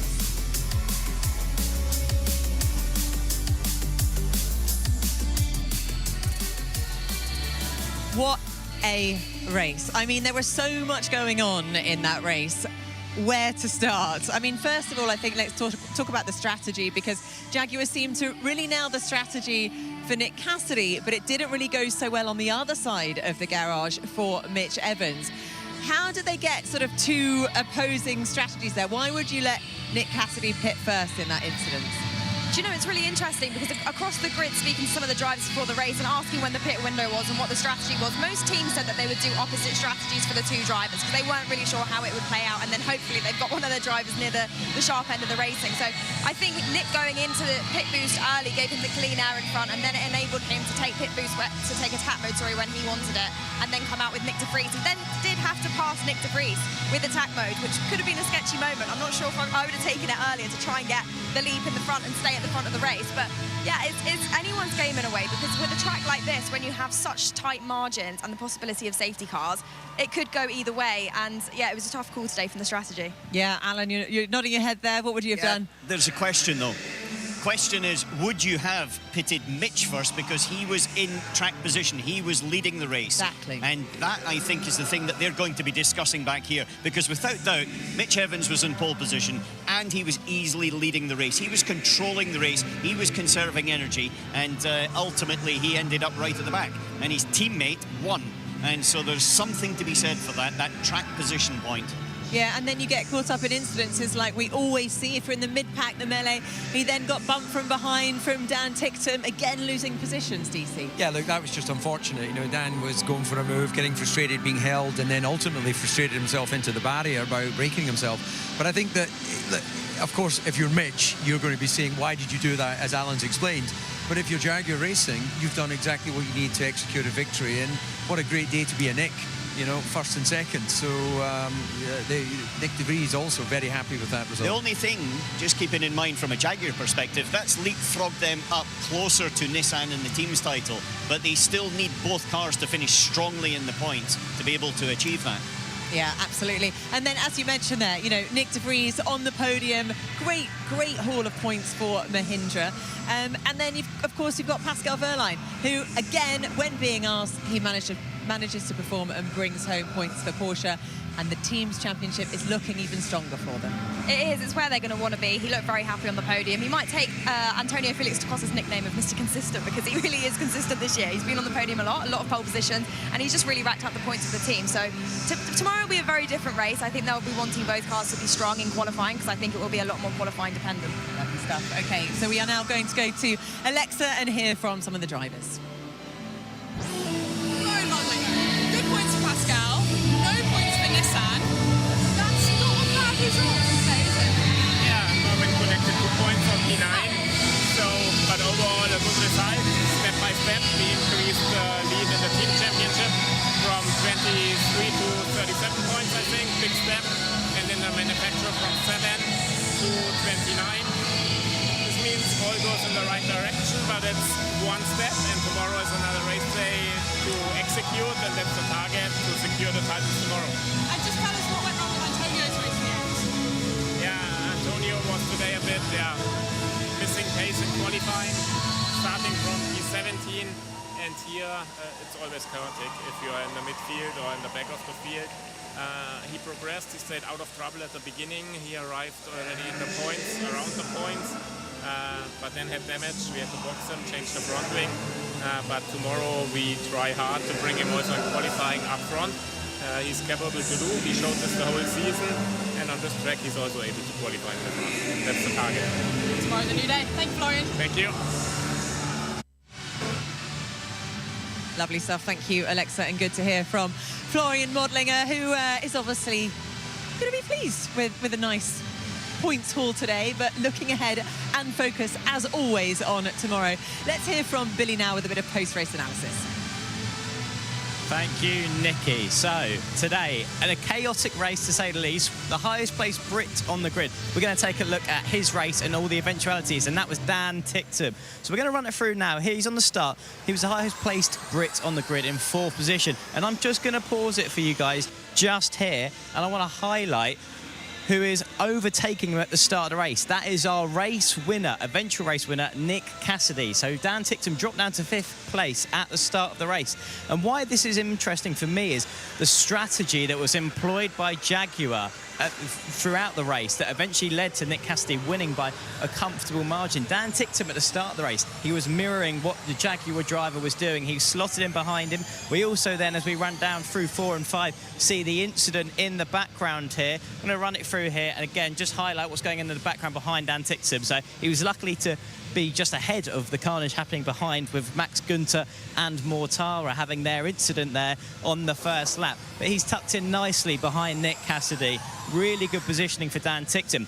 Now again, we're going to run it through here. We're now down on the entry to the last couple of corners, and you can kind of just see around the corner there the driver that started on pole position, Mitch Evans, started the race on pole. His strategy brought him back into contention for the likes of Dan Ticktum. Contact was made. Dan Ticktum making that overtake and actually causing contact of the car, one in front of the car he was meant to overtake, spinning Mitch Evans around. That was his race done and dusted. And again, we come down into the 4 and 5. This was a sequence again where we saw the incidents happening just around the exit with Mortara and Günther on the first lap. You can see the direction of travel for Dan Ticktum making the overtake down into 4. He's just carried too much speed and he locks the front tyre, and unfortunately for Dan, goes into the wall. So not only was it a disaster where his race fell apart, but equally he had the potential for a really strong result because he was behind Nick Cassidy. Unfortunately, because of that incident with Mitch Evans, he's picked up a 5-place grid penalty for tomorrow's race. So a really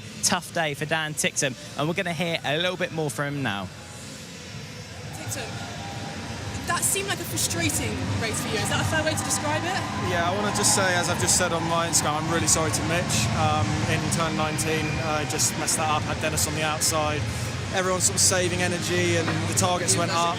But basically what happened is all the people in the mid-pack had less energy than me, which made them able to pit a lap earlier and then undercut me. And they all got in between me and Cassidy. So we were just very, very unlucky. And then, yeah, like I said, I messed up with Mitch. I'm really sorry. Really sorry to their whole team and everyone that supports Mitch. I just messed that one up. And then I tried to go for a move on Bird, and there's just no grip on the inside. As soon as I hit the brake, I locked up. And then obviously you're a passenger at that point. So not my best day in the office, but you know, as I also said on Instagram, all the keyboard warriors were like, oh look, there's Dan crashing into people again. Haven't crashed all year or pretty much all of last year, so they can all shut up. But that's about it really. I'm sorry to the team, and yeah, just not my day. I'm sorry for you. A little bit seen there as well by Dan there, but fair dues, he's explained, he's sorry to him as well. Still, that's us done here for London EPrix Race 1. We'll be back tomorrow with all the action. Practice 3 with the World Feed, qualifying with Megan and JT, and I'll be back in the race as well for all of the action. My thanks to you at home. We'll see you then. Take care. Bye-bye.